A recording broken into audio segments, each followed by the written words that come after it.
মা বলছি কি এবার ষষ্ঠীতে কিন্তু আমি বাপের বাড়িতে যাব। প্রত্যেক বছর ষষ্ঠীতে যাওয়ার কি দরকার গো? এক বছর না গেলে কি হয়? তাই বলে বছরে একটা দিন বাপের বাড়ি যাব না? একদিন একদিন করতে করতে সারা বছরে কয়দিন হয় সেটা হিসাব করেছো?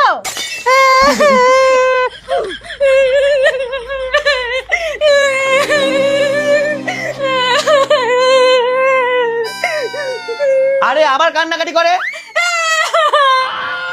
আরে কি হয়েছে সেটা বলবা তো। কি হয়নি সেটা বলো। তোমার মা আমাকে ষষ্ঠীতে যেতে মানা করছে। আরে বাবা, এক বছর না গেলে কি হয়? কি হয় না? নিজে তো সব সময় মায়ের আঁচলের তলায় ঘুরঘুর করো, আমি কতক্ষণ মায়ের কাছে থাকি?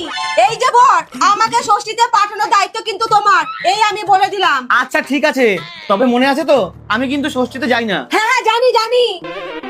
আমার মুখের ওপর কথা, আমার মুখের ওপর এত বড় সাহস তুমি পেলা কোথা থেকে? বেরিয়ে যাও, বেরিয়ে যাও বাইরে থেকে, বেরো বেরো বাইরে থেকে, বেরিয়ে যাও। এত বড় সাহস আমার মুখের উপর কথা বলে? হ্যাঁ বাবু এরকম করিস না, ঝামেলা শুনতে কিন্তু ভালো লাগে না। বেরো বাইরে থেকে, বেরো, বেরিয়ে যাও। और अभी तो रुको, क्लाइमैक्स अभी बाकी है। খুব বার বেড়েছিল তাই বের করে দিলাম। দারুণ প্ল্যান।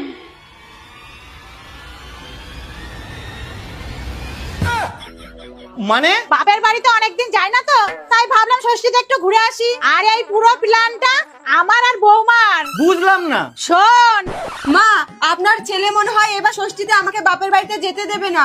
কি করে যাই বলুন তো? একটা উপায় আছে, সিম্পেথি জিততে হবে। কিভাবে? তুমি আমার সাথে ঝগড়া করে ওর কাছে গিয়ে কাঁদবা, ব্যাস। তারপরে দেখবা ওই তোমাকে ঠিক বের করে দিয়েছে। তারপরে আমিও বাপের বাড়ি যাব, অনেকদিন যাই না, বুঝলা? কি বলছেন মা?